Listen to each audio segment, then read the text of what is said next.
Hey guys, how y'all doing? I'm here to give you guys a recap on the new chapter or episode of RWBY Volume 5, which is on episode of Chapter 6. Now, this chapter right here, or episode if you want to call it, whichever fits for you, was actually a pretty interesting one. Although the way how it was done, I wish it could have been a little bit better, but it is what it is. And if anything else, let's just get started right away, okay? Okay, let's go.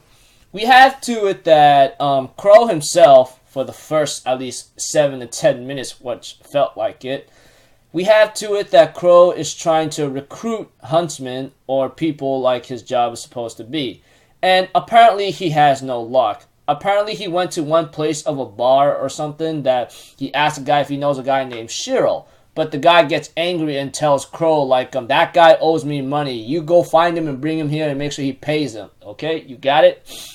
And of course, Crow himself, he has no luck. Like, literally throughout the first 7 to 10 minutes, honestly, if you even watched the chapter, etc., which I think you should have before you even come to this recap here, he had no luck grabbing any huntsmen, especially when he visit a family, which the little girl said, does he know where mommy is? I'm thinking in my mind, oh gosh, ouch. Aside from that, we have to it that Crow goes back to the bar again and pays the guy the full 16,000 debt that Shiro owes him, etc. And apparently after that, it switches to a scene with Weiss, Yang, and Raven. And we have to it that these two had a certain conversation and Raven explaining to them about Ozpin, etc., about magic here and there, and many more things of what's to come.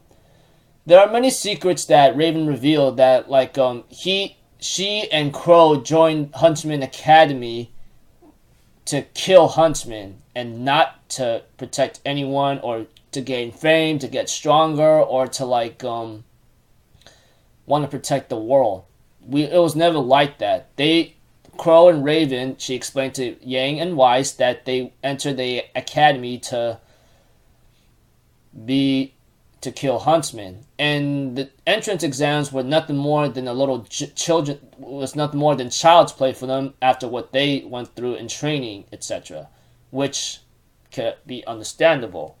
And eventually we have to it that Raven therefore explains a little bit of what Salem is, and she says that she is the leader of the Grimm, which is something that I had a feeling about. I mean, think about it. I mean, last volume we had Grimm crawling out of her or coming out of her own territory or palace or something, whichever you want to call it. We all know that. I knew she had somewhat of a relation to the Grimm. And of course, Crow also mentions that Salem created something, and it is fear. And that is something that gave out more foreshadowing of what Salem's powers is exactly. And it is now confirmed that she is the leader of the Grimm or something, which Raven explains about.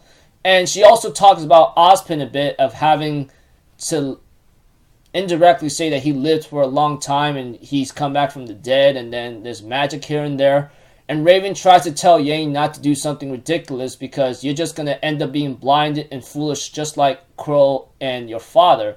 Yang gets really angered by this and tells her, listen, you don't know a damn thing about my teammates. You don't even know me. Heck, you left us the moment you left us. Why, huh? You want to answer that for me? And therefore, Raven, on the other hand, says she knows more than she thinks, and I know a lot more about magic, and I can prove to you how things are.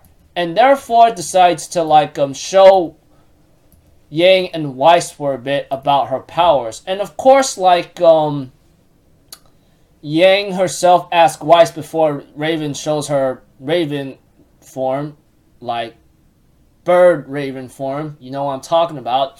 That Yang asked Weiss, do you believe anything she said?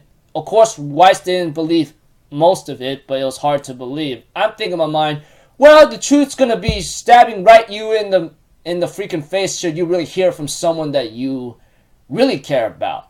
And after Raven shows her bird form in front of Weiss and Yang, they go like, how'd you do that? And Raven, on the other hand, decides to open a portal for them and gives Yang a choice. You can either stay here with me, I'll answer all of your questions, we can have a fresh start all over.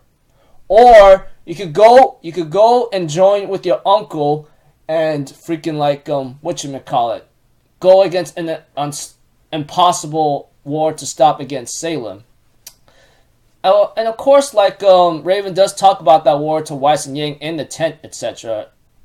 Here on in. And of course, Yang, on the other hand, decides not to stay with her mother and decides to go to RWBY, which is her only goal, which is something that I am grateful for, because that was her original objective and she should stick with it. And of course, Raven warns Yang before she left by saying, if you decide to side with Crow, the next time we meet, I will not be as gentle or kind we meet another time or something. And therefore Yang just tells her back, you were never kind at this time either. Don't go telling me that already, even though it's already horrifying enough. And therefore ends up like entering the portal, and Raven can only like sigh in disgust and in sorrow, etc. And of course, we have to it that Crow pretty much is ticked off for having no luck at all. And we have to it that he hears a portal thing, which is something that Raven would do. And therefore, realizes that it wasn't Raven at all, but it was Yang and Weiss.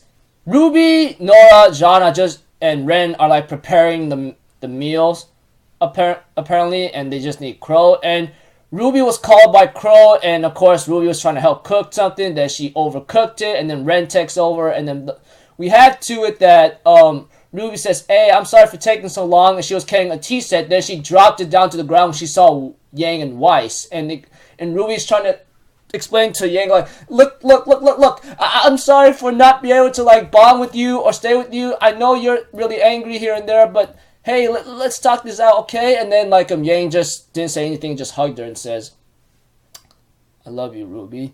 And then she cries because she's finally reunited with the little sister, and RWBY hugs her back and says, I love you too, and she cries too, and everyone just sees the room, etc. Especially Weiss herself is just crying because she's just happy to see them reunited. And therefore, RWBY and Yang, this is so cute right here, tells them, come here, what are you doing? Let's hug each other. And then Weiss joins in and hugs them all, and then they all hug, and then while everyone looks on, especially Crow himself.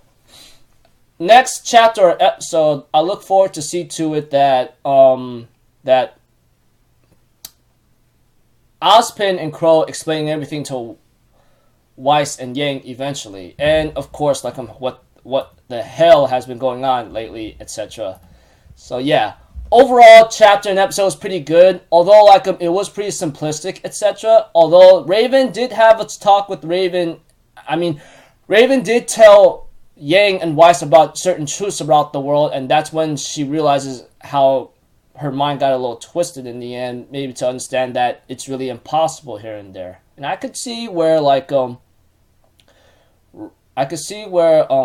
Raven's coming from exactly, possibly, but yeah. So overall, thought the episode and chapter was pretty good. Although I could put it this way, in simple sentences, like Crow tries to hire some huntsmen and tries to look for them but has no luck and pays off a debt that Shiro owes to a barman, which is 16,000 quinyen, I don't know what it is. 2, Raven, Yang, and Weiss have a conversation about Ozpin in the world. Although not a lot is revealed, I hope they get more information out of Crow and Ozpin in the end, which is an Oscar. And 3, of course, everyone's reunited with the exception of Blake, and I hope Blake comes in and, Team RWBY's reunited, okay? Oh, man. Anyways, episode was so good. Had a lot of enjoyment. Looking forward to the next one. And until then, I'll see you guys in my next video. So, I'm Alpha Zero, people. Have a good day. And I'll see you guys next time, alright? Peace out. Bye-bye. Toodaloo!